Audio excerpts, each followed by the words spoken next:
go so far when you've got a head start. And we can stay at home and watch the sunset. I got a feeling deep inside that you've been lying about where you've been at night. Oh, I've got a feeling.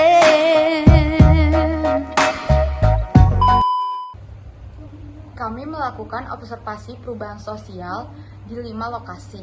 Yang pertama itu lokasinya ada di Mekarta. Ayo ikuti dan saksikan perjalanan kami menuju Mekarta.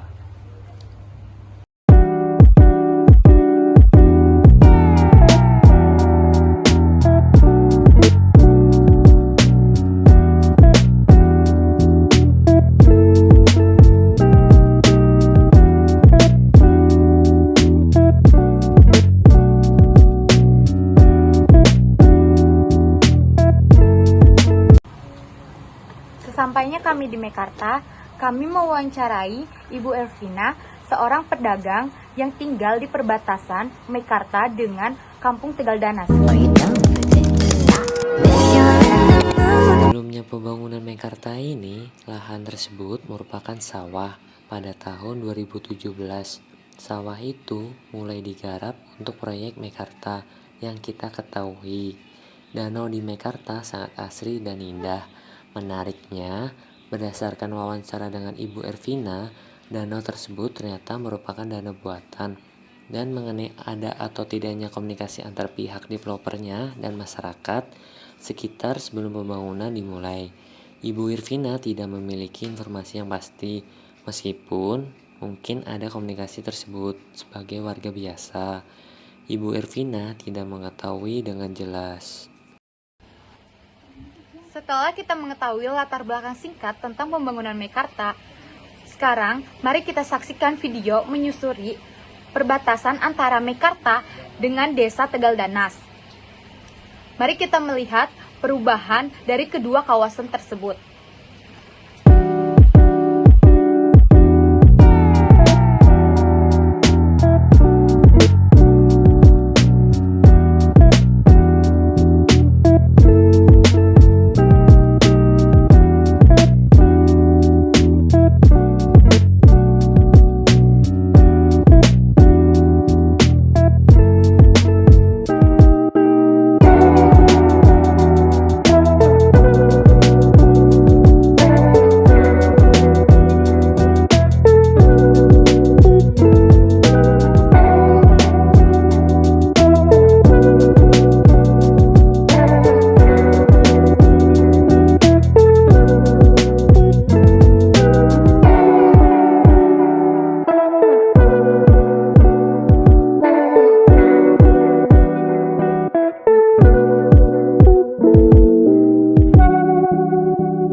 Setelah kita menyaksikan video tersebut dan hasil wawancara Ibu Elvina, kami mendapatkan perubahan sosial beberapa poin.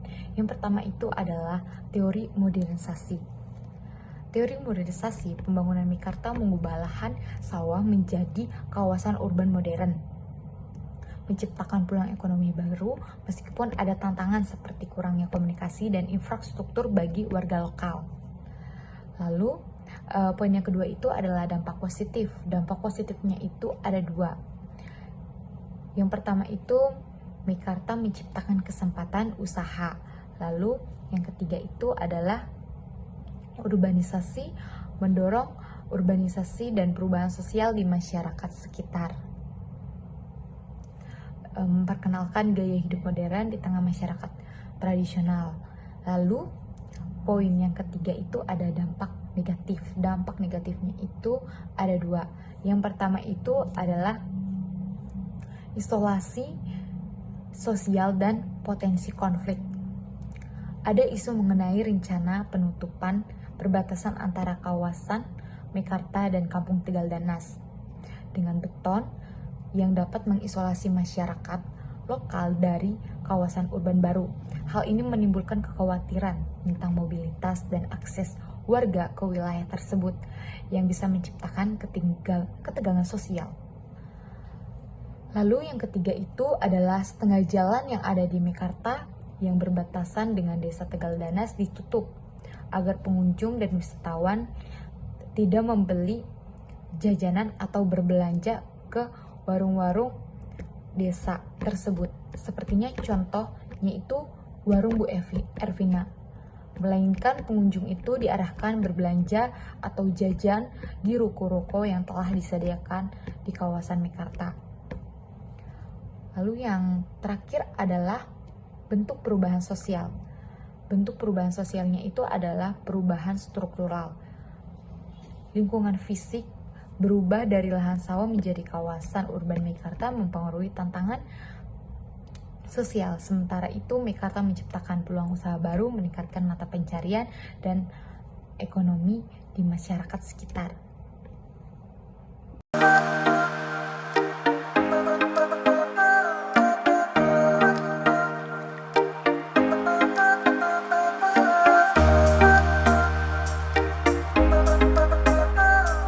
Selanjutnya kami akan melakukan observasi perubahan sosial di kawasan MM 2100. Ayo ikuti dan saksikan perjalanan seru kami menuju ke kawasan MM 2100.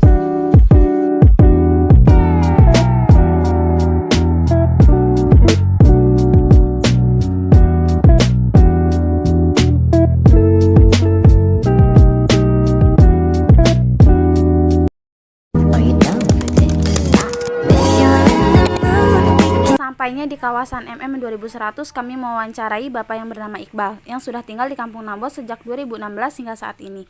Beliau seorang pedagang di sekitar kawasan MM 2100.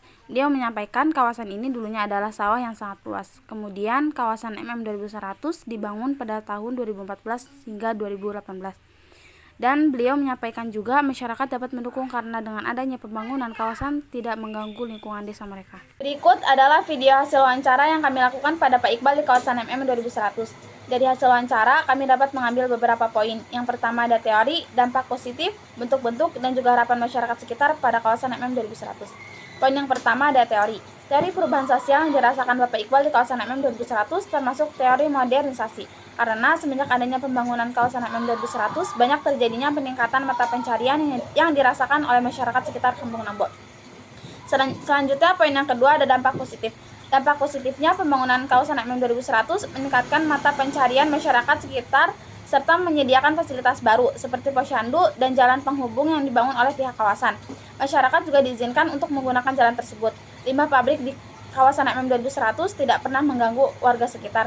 Dampak negatif dari kawasan MM 2100 tidak ditemukan karena tidak ada masalah besar dengan Kampung Nambo. Poin berikutnya ada bentuk. Bentuk perubahan sosial yang terjadi di kawasan MM 2100 adalah bentuk perubahan yang direncanakan. Karena pembangunan kawasan termasuk pembangunan yang telah direncanakan dari jauh-jauh waktu oleh pihak kawasan. Poin yang terakhir ada harapan masyarakat dengan kawasan MM 2100. Masyarakat sekitar berharap kawasan dapat membawa banyaknya anak lulusan zaman sekarang dan zaman yang akan datang untuk lebih mudah mendapatkan pekerjaan. Selanjutnya kami akan melakukan observasi perubahan sosial di Pasar Serang. Ayo ikuti dan saksikan perjalanan seru kami menuju Pasar Serang.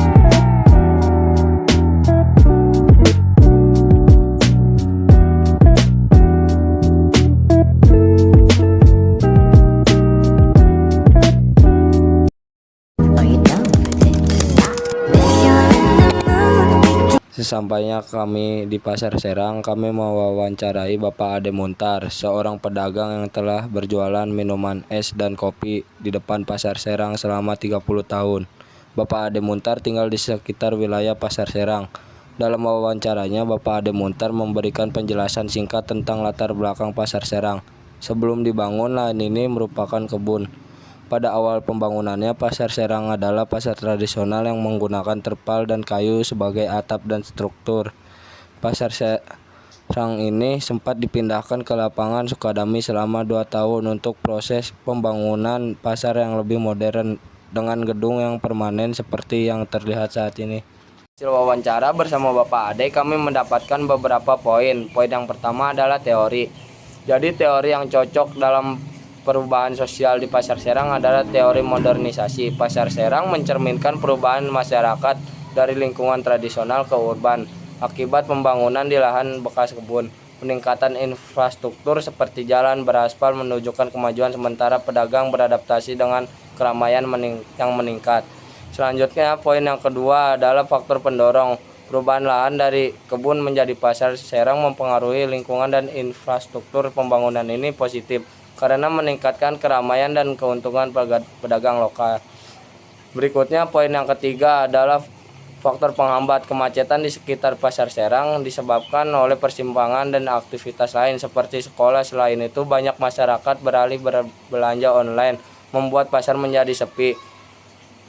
Selanjutnya, poin yang keempat adalah bentuk perubahan sosial yang dialami Bapak Ade merupakan perubahan evolusi karena perubahan yang terjadi pada Pasar Serang seringkali bersifat bertahap dan berlangsung dalam jangka waktu yang lama, misalnya berkembangnya dari pasar tradisional ke pasar modern. Selanjutnya, poin yang kelima adalah dampak positif. Pembangunan Pasar Serang meningkatkan keramaian yang menguntungkan pedagang lokal dengan meningkatkan jumlah pelanggan. Selain itu, ini membuka peluang usaha bagi seluruh masyarakat sekitar, meningkatkan mata pencarian mereka. Berikutnya, poin yang terakhir, dampak negatif. Pembangunan Pasar Serang juga beresiko mendapat tindakan pencurian. Selanjutnya, kami akan melakukan observasi perubahan sosial di mini soccer. Ayo ikuti dan saksikan perjalanan seru kami menuju mini soccer.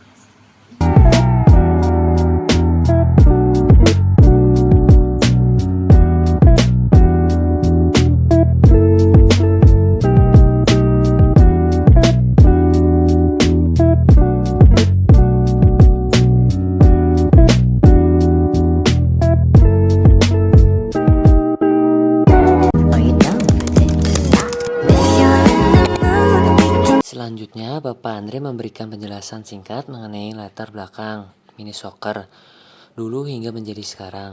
Sesampai kami di mini soccer, kami mewawancarai Bapak Andre, pemilik mini soccer tersebut, memberikan penjelasan singkat mengenai latar belakang atau sejarah tempat mini soccer. Terus, sejarah mini soccer bermula dari sebuah area yang dulunya merupakan tebing atau gundukan tanah merah. Lahan kosong ini kemudian dibeli oleh pihak manajemen mini soccer untuk dikembangkan menjadi fasilitas olahraga. Hasil wawancara bersama kami mendapatkan beberapa poin. Yang pertama, teori modernisasi karena menggambarkan perubahan dari kondisi tradisional ke modern melalui pembangunan yang meningkat, partisipasi sosial dan ekonomi masyarakat. Lalu ada poin kedua, dampak positif. Yang pertama, meningkatkan hubungan sosial. Mini soccer memperkerat interaksi antar warga melalui kegiatan olahraga. Yang kedua, gaya hidup sehat mendorong masyarakat terutama anak muda untuk aktif berolahraga. Yang ketiga, penguatan komunitas lokal. Kegiatan rutin seperti turnamen meningkatkan rasa persamaan. Lalu poin ketiga ada dampak negatif. Dampak negatif itu ada kelelahan warga tentang kebisingan dari supporter dan speaker. Lalu ada poin keempat, ada bentuk perubahan. Bentuk perubahan sosial di sekitar mini soccer termasuk evolusi. Terjadi bertahap, memperkuat interaksi sosial, ekonomi, dan kesetaraan gender di lingkungan.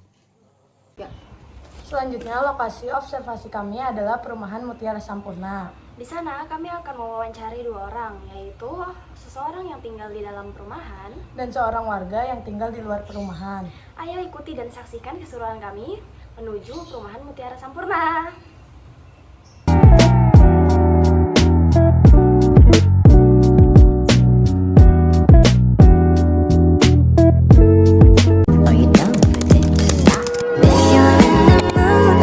Di perumahan, kami mewawancarai Bapak yang bernama Bapak Denda yang tinggal di sekitar perumahan Mutiara Sampurna. Selanjutnya, Bapak Denda memberikan penjelasan singkat mengenai latar belakang perumahan Mutiara Sampurna dulu hingga menjadi sekarang. Sebelum pembangunan perumahan Mutiara Sampurna, tempat ini dulunya merupakan lahan kosong yang terdiri dari sawah dan tegal. Perumahan ini baru dibangun sekitar 5 tahun yang lalu pada tahun 2019. Mengenai pemberitahuan kepada masyarakat sebelum pembangunan dimulai, Bapak tidak ingat dengan jelas. Setelah Bapak Denda memberikan penjelasan mengenai latar belakang perumahan Mutiara Sampurna, selanjutnya dari hasil wawancara bersama Bapak Denda, kami mendapatkan beberapa poin. Poin yang pertama yaitu teori fungsionalisme struktural. Perubahan sosial diperlukan untuk menjaga keseimbangan. Pindah ke lingkungan baru mendorong Bapak Denda menyesuaikan diri dengan sistem sosial yang lebih luas. Poin yang kedua, faktor pendorong. Status ekonomi dan juga pekerjaan. Bapak Denda mengalami perubahan status sosial setelah bekerja yang mempengaruhi pola interaksinya dengan tetangga, keamanan dan juga kenyamanan. Hubungan sosial yang kuat antar tetangga meningkatkan rasa aman. Dan juga poin yang ketiga yaitu ada faktor penghambat. Status sosial yang berbeda. Bapak Denda merasa ada perbedaan sosial dibandingkan dengan lingkungan tempat tinggalnya saat masih sekolah yang mempengaruhi proses adaptasinya. Setelah kita mengetahui faktor pendorong dan penghambatnya, selanjutnya kita akan membahas bentuk-bentuk perubahan sosial yang terjadi di perumahan Mutiara Sampurna. Perubahan sosial yang dialami oleh Bapak Denda merupakan perubahan evolusi karena terjadi secara bertahap. Adaptasi terhadap lingkungan baru dan perluasan lingkup sosial terjadi perlahan melalui partisipasi dalam kegiatan seperti pertemuan RT dan perkumpulan gang yang secara bertahap mengembangkan interaksi dan pola hidup antar warga. Demikianlah tadi bentuk perubahan sosial yang terjadi di perumahan Mutiara Sampurna. Sekarang, mari kita beralih untuk membahas dampak positif yang dihasilkan oleh perumahan Mutiara Sampurna. Dampak positifnya, Bapak Denda merasa lingkup sosialnya meluas setelah pindah ke perumahan. Bapak Denda lebih aktif dalam kegiatan sosial seperti pertemuan RT, berbeda saat di kontrakan yang lebih fokus pada pekerjaan saja. Hubungan yang lebih erat dengan tetangga menciptakan rasa aman dan nyaman melalui kepedulian dan saling menjaga. Meski keragaman terbatas, Bapak Denda melihat peluang untuk beradaptasi dan berintegrasi dalam dinamika sosial baru. Dampak negatif dari perumahan Mutiara Sampurna tidak dapat ditemukan karena tidak ada masalah besar yang terlihat dalam lingkungan atau kualitas hidup di wilayah tersebut.